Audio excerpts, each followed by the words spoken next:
Merci Jennifer. La parole est maintenant, on l'appellera le 23, à Claude Serpédès.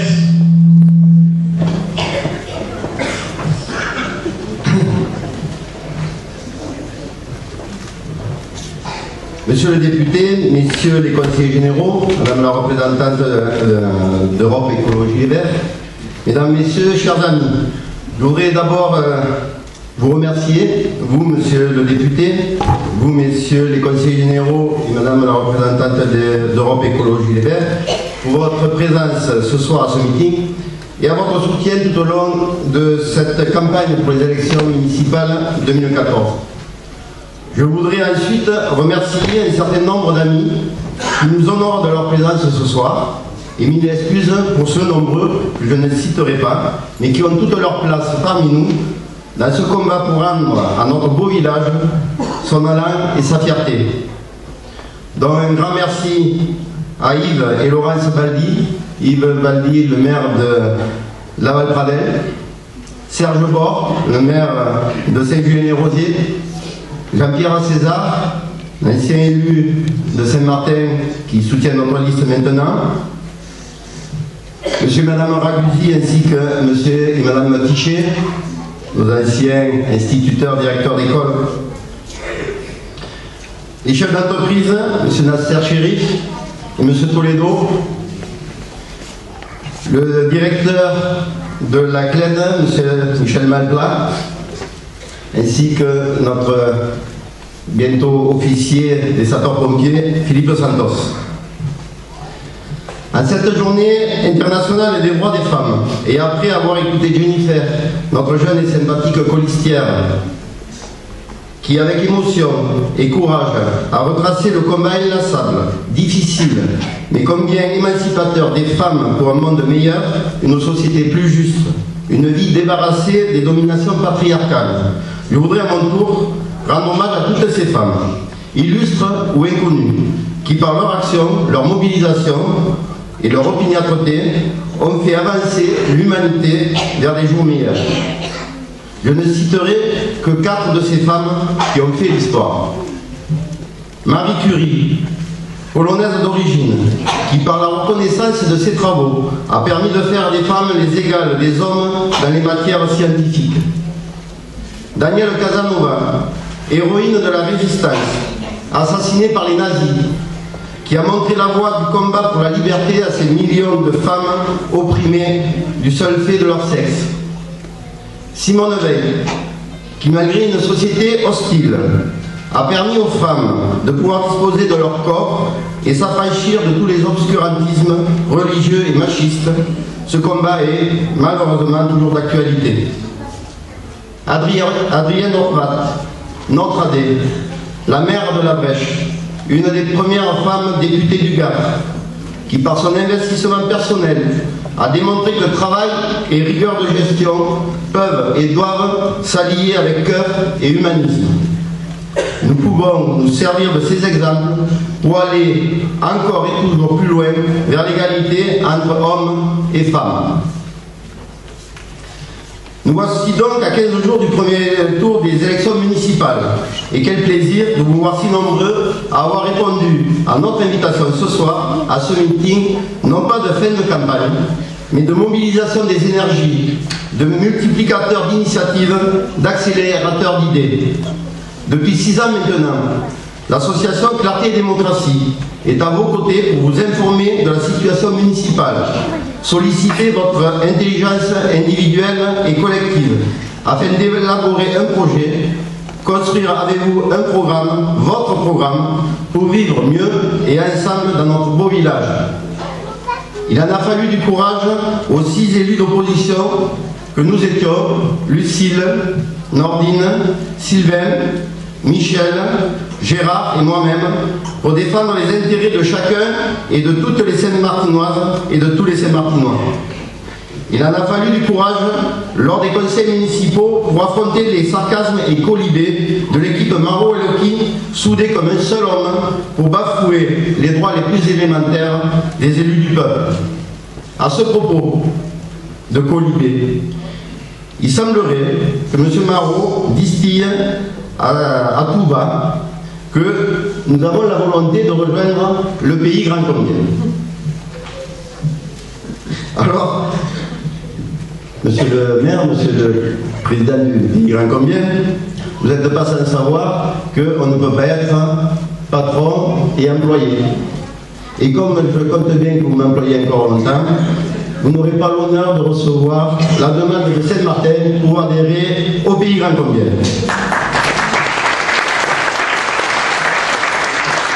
Il en a fallu du courage et de l'abnégation pour défendre en permanence, à vos côtés, des causes justes et emblématiques. 3 exemples.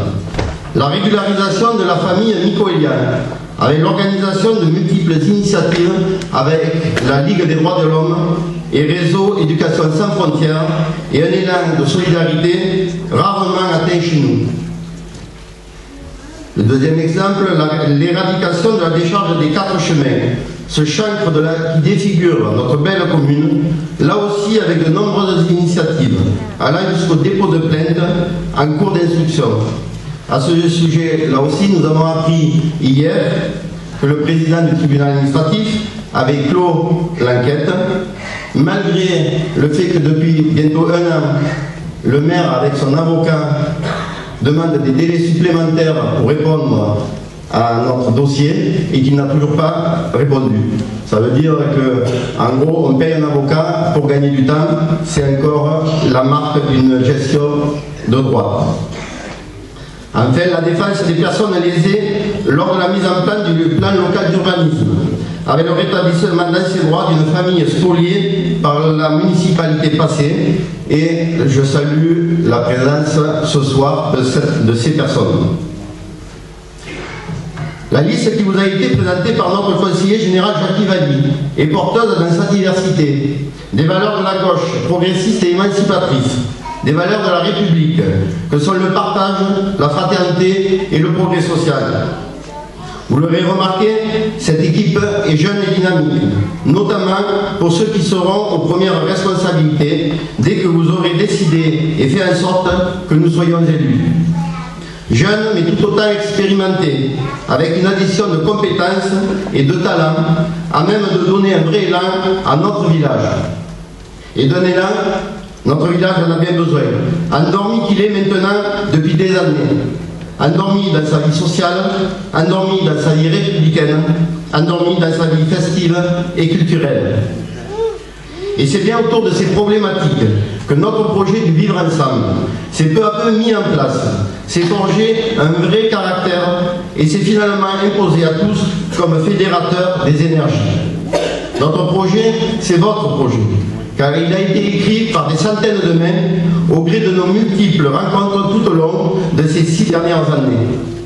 Ce n'est pas seulement un projet proche de vos préoccupations, comme il est de coutume de dire, mais tout simplement un projet qui traduit vos attentes, vos souhaits et vos revendications tout au long de nos 7 engagements et 47 premières actions décrites dans notre programme. C'est ainsi que sur l'éducation, notre premier engagement, nous assurerons la gratuité des heures périscolaires. Si maintenant, toutes les autres listes en sont arrivées à la même conclusion, il est à noter que seule Clarté Démocratie a, depuis des mois, travaillé le sujet, informé les parents, consulté les enseignants et les parents d'élèves, les personnels éducatifs et impliqué les associations. Nous dédierons l'année scolaire 2014-2015 à la mise en place d'un véritable projet éducatif, ce que n'a malheureusement pas initié l'équipe sortante. Ce projet s'appuiera sur un diagnostic fin de notre territoire avec ses atouts et ses faiblesses. L'éducation étant un tout, nous instaurerons sur la durée du mandat des repas bio à la cantine scolaire. Pas pour suivre une certaine mode, mais parce qu'il en va de la santé de nos enfants et de notre vision de l'avenir.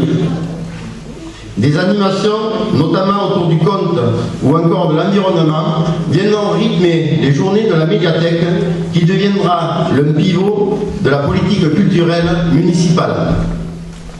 Des liens seront noués avec les associations de prévention routière, afin d'instruire tous nos jeunes, dès l'école, à la dangerosité de la route et à les former à devenir des citoyens, y compris dans ce domaine. L'éducation ne s'arrêtant pas à la porte de l'école, et la démocratie ayant besoin de citoyens informés, conscients et critiques, nous ferons de l'éducation populaire, avec l'organisation de débats, conférences et expositions, un des piliers de notre action en direction de toute la population. Ces actions sur l'éducation sont indissociables de celles que nous mettrons en œuvre pour recréer un village solidaire et citoyen, et c'est là notre deuxième engagement. Dans ce domaine, les 12-18 ans, complètement ignorés depuis 25 ans, seront écoutés et accompagnés avec la mise en place d'un centre socio-culturel que nous appellerons le Bercail, où, sous des formes encore à préciser, des actions ciblées rythmeront la vie sociale des jeunes. Ceux-ci bénéficieront également de chantiers d'insertion mis en place en coopération avec les services du Conseil général et du programme local d'insertion par l'économie. Un village solidaire, c'est aussi l'adaptation des différents tarifs municipaux au quotient familial, en faisant nôtre cette décision hautement symbolique du Conseil national de la résistance. À chacun selon ses besoins, chacun contribue selon ses moyens.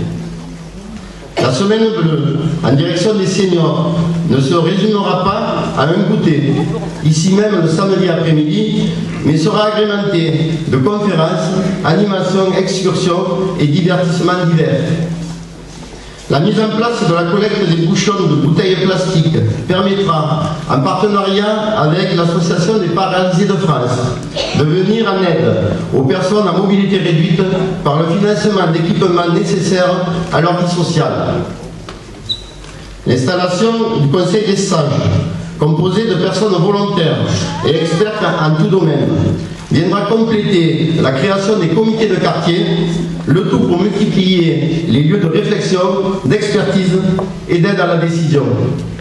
Car, ne nous y trompons pas, même en réunissant 27 cerveaux autour de la table du conseil municipal, aussi éclairés et bien faits soit-il, nous aurons besoin de l'avis et de l'engagement de tous afin de gérer au mieux les affaires de la commune. Et c'est notre troisième engagement, la réalisation de travaux de proximité dans les différents quartiers est l'une de nos priorités pour ce mandat. Elle doit être précédée d'une concertation approfondie avec les habitants qui connaissent mieux que quiconque les problématiques posées. C'est ainsi qu'après avoir sillonné l'ensemble de la commune pendant ces 6 dernières années, après avoir écouté vos doléances, vos revendications, mais aussi vos propositions qui relèvent souvent du bon sens, nous vous proposons et nous vous présentons une première liste de 20 aménagements qui nous permettront d'améliorer la vie de tous les jours de chacun et de tous. Sans être exhaustif, je citerai par exemple la mise en sécurité de l'entrée du hameau de Lavavreille sous le pont ferroviaire,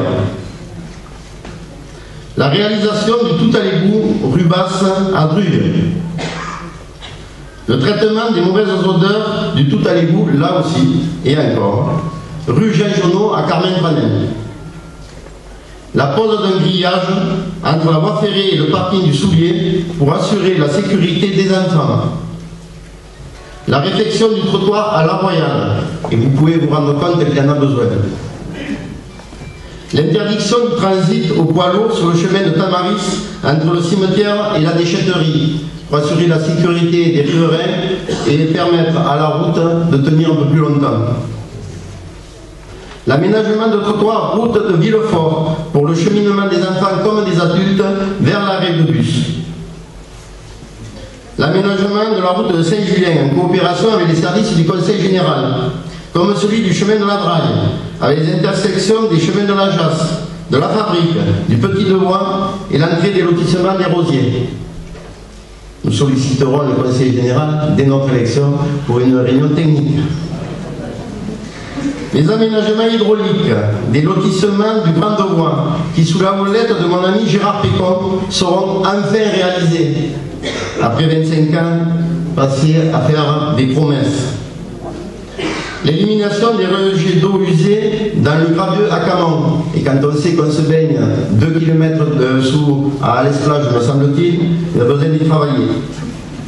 Ou encore le réaménagement des parkings du centre-village. Alors là, juste un mot sur cet aménagement.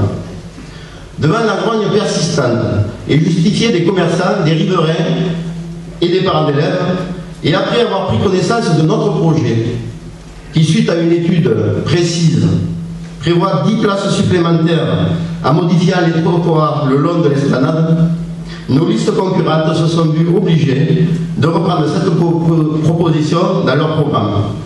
Si Mme Eloki évoque l'augmentation des places en centre-ville, sans plus de commentaires, mais quand même, après avoir dénigré notre travail tout au long de ces années passées au conseil municipal, que dire de M. Marot, qui fait de la surenchère, lui, en créant 15 places. Ouais, de 10 à 15, ça fait quand même 50% d'augmentation. Mais alors lui, c'est sans toucher ni au trottoir, ni au parking d'école. Alors, soit il fait un parking souterrain, et attention, pour 15 places, le prix est dans vos impôts, soit alors, il a inventé le concept du parking virtuel. Auquel cas, qu'il dépose vite un brevet. Tous les aménageurs, les architectes ou autres urbanistes vont s'arracher cette trouvaille. Arrêtez de prendre les Saint-Martinois pour les demeurés. Monsieur Marot, vous êtes pitoyable.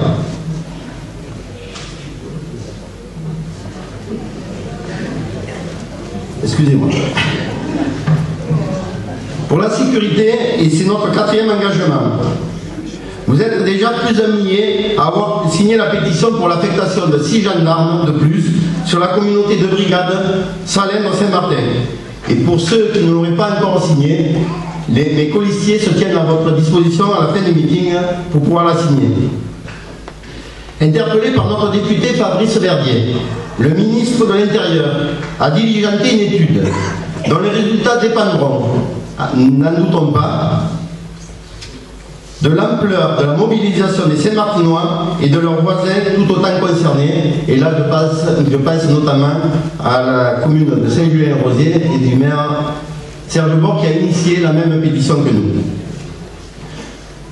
Sur la mobilisation, j'en veux pour preuve ce qu'a réussi à faire Patrick Malavieille sur la brigade de Lagancombe, où grâce à une mobilisation populaire de grande ampleur, le ratio sur Lagancombe est de 1 gendarme pour 820 habitants, alors qu'ici, nous sommes à 1 gendarme pour 1330 habitants.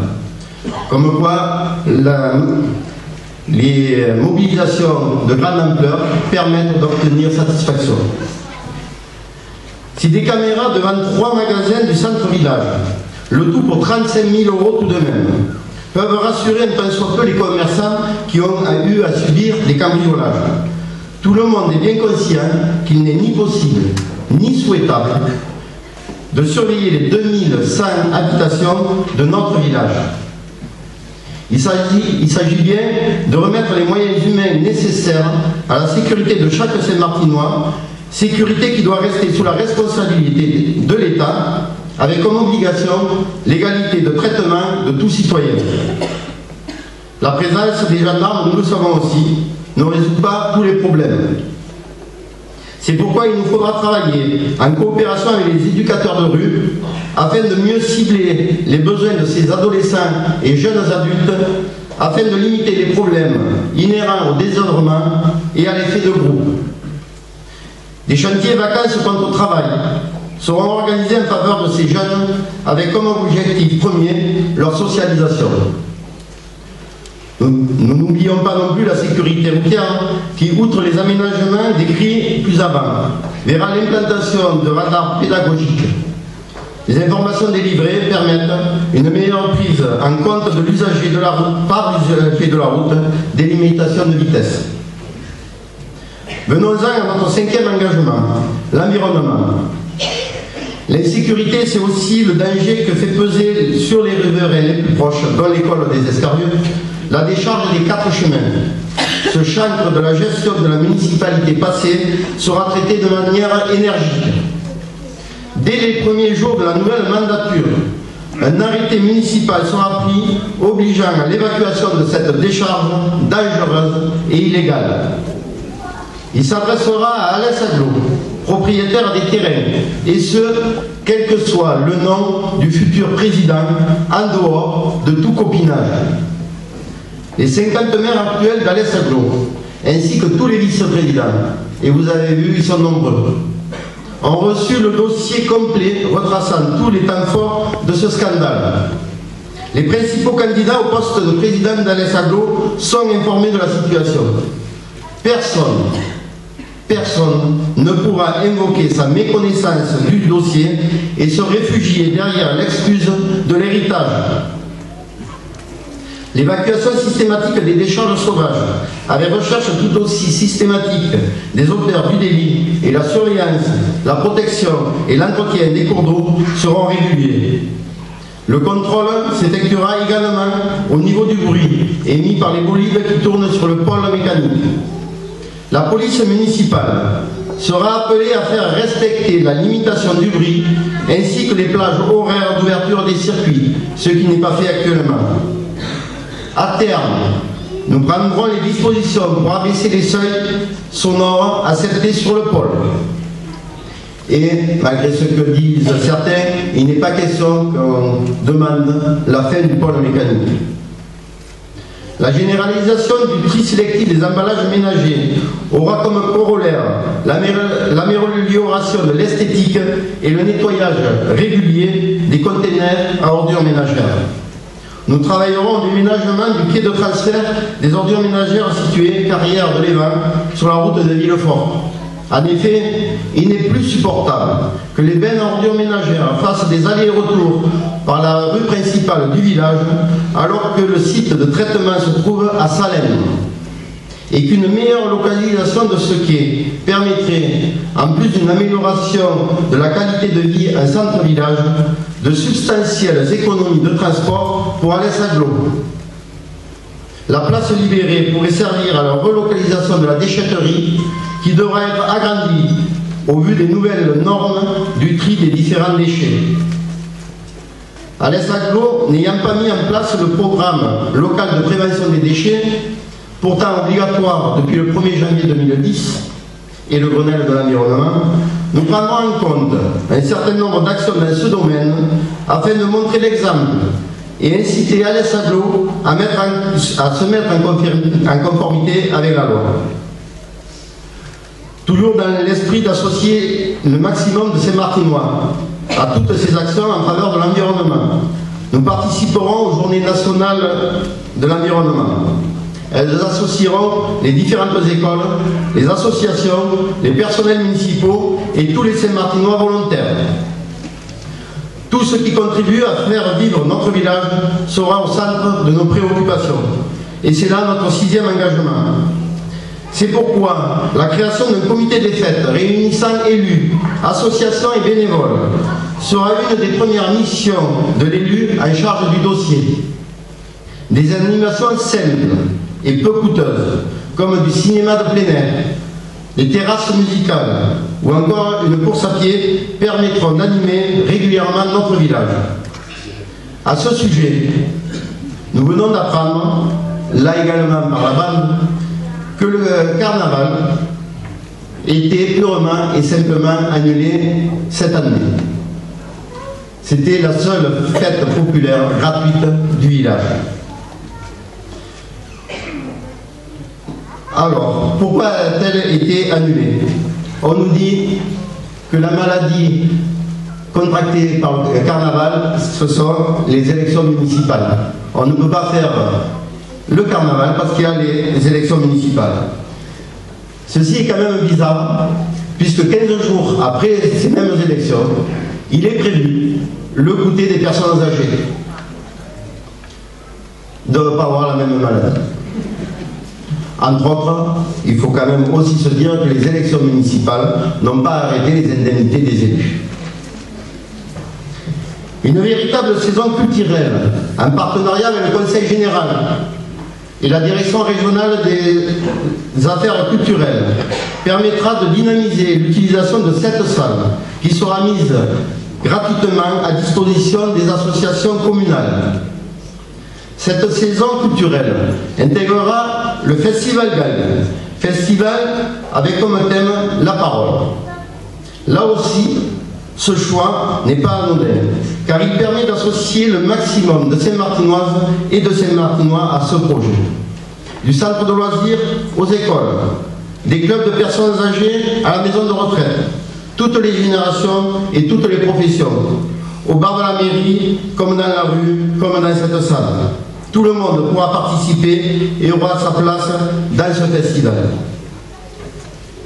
Côté équipement, le stade Jean Grégorien sera agrandi et réhabilité sur place, avec notamment la pose d'une pelouse synthétique qui permettra, outre de jouer par n'importe quel temps, d'obtenir des subventions dans le cadre du développement durable.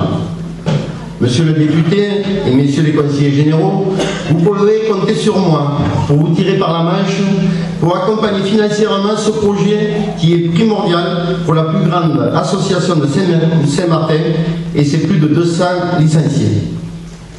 Je voudrais ici remercier chaleureusement le propriétaire des terrains limitrophes du stade qui s'est engagé à nous vendre la surface nécessaire au projet. Enfin, puisque l'espace Lafarallée n'a malheureusement pas été conçu pour être polyvalent, une autre salle, plus petite, mais à vocation sportive, culturelle et sociale, verra le jour. Voilà beaucoup de projets, beaucoup d'actions à mettre en œuvre, mais avec un budget, me direz-vous. J'amène donc à notre 7e engagement. Un certain nombre d'actions décrites ci-avant ne coûtent rien ou très peu. Elles nécessitent tout de même un engagement important et régulier des élus pour les faire vivre. Vous avez pour cela une équipe jeune, volontaire et dynamique qui ne ménagera pas sa peine pour rendre ce programme vivant. D'autres actions nécessitent des redéploiements financiers et humains dans le cadre d'un budget de plus en plus contraint. Une gestion rigoureuse des deniers publics sera mise en place et des économies seront recherchées comme celles que nous avons réussi à faire réaliser à la municipalité passée malgré notre mise à l'écart systématique des dossiers. Je ne citerai là qu'un seul exemple, l'exemple des 12 000 € d'économies réalisées sur l'achat du terrain pour les travaux hydrauliques du Grand Droit, terrain finalement acheté à l'euro symbolique, suite à l'action des élus de Clarté et Démocratie en conseil municipal et notamment à l'opiniâtreté là aussi de Gérard Pécon. Les deux seules réalisations qui nécessitent un réel engagement financier, le stade et la salle polyvalente, seront financées déjà par les subventions que nous irons chercher et dans le cadre du budget investissement qui ne dépassera pas celui des années 2008 à 2014. Ce qui permettra de maintenir et de maîtriser l'endettement. Pour chacun des chantiers engagés, les clauses d'insertion seront intégrées, ce qui permettra à des Saint-Martinois en difficulté de remettre un pied dans le monde de l'entreprise. En fin de mandat, le contrat Veolia de l'eau potable sera terminé. Il s'agira donc de le renégocier. Toutes les options, toutes, seront étudiées avec une attention particulière pour la régie municipale, alors que de très nombreuses collectivités, de droite comme de gauche, et quelle que soit leur taille, ont remunicipalisé le service d'eau potable, il serait inconcevable que Saint-Martin reste à l'écart de ce mouvement si les conditions en sont remplies. Notre dernier engagement découle donc du programme que je viens de survoler. Il n'y aura pas d'augmentation des taux d'imposition. Les impôts locaux qui ont augmenté de 40% ces dernières années à Saint-Martin, n'en déplaise au duo Maro-Eloki, du fait notamment de la création de la taxe d'enlèvement d'ordures ménagères, sont d'un niveau déjà trop et très élevé. Il n'est donc ni possible ni souhaitable d'accroître la pression fiscale des Saint-Martinois. Notre projet, votre projet, est donc financé dans ce cadre précis et irrévocable de maîtrise des finances publiques. Toute nouvelle dépense devra donc s'accompagner de l'arrêt d'une prestation. Il n'y aura plus, entre autres, de voitures affectées aux maires.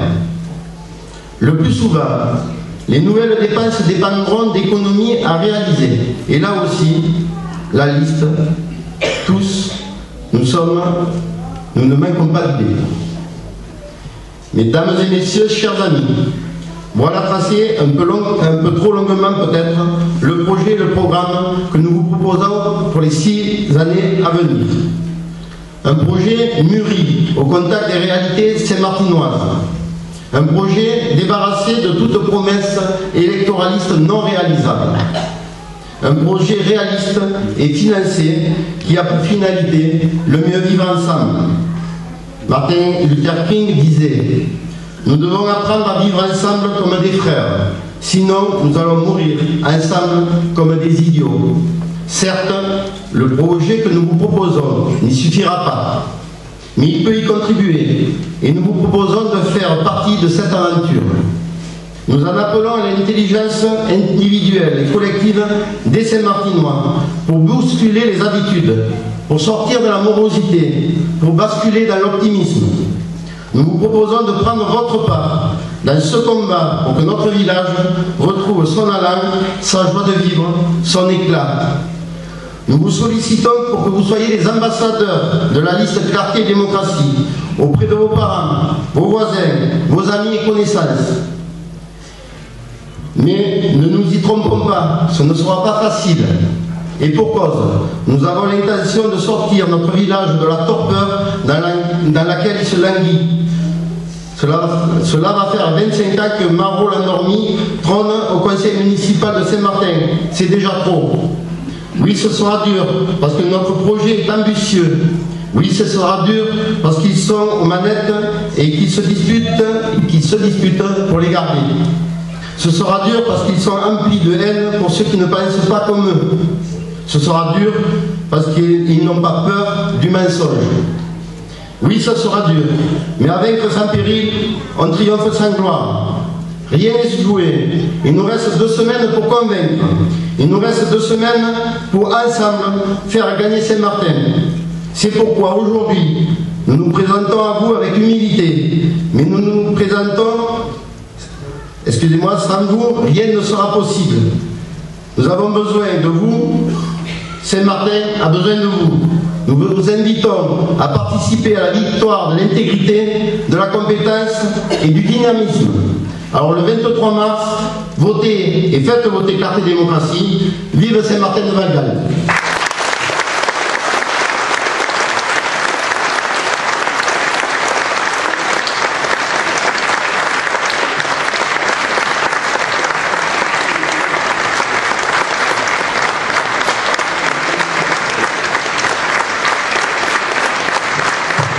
Il n'en manque pas d'idées sur cette reçue.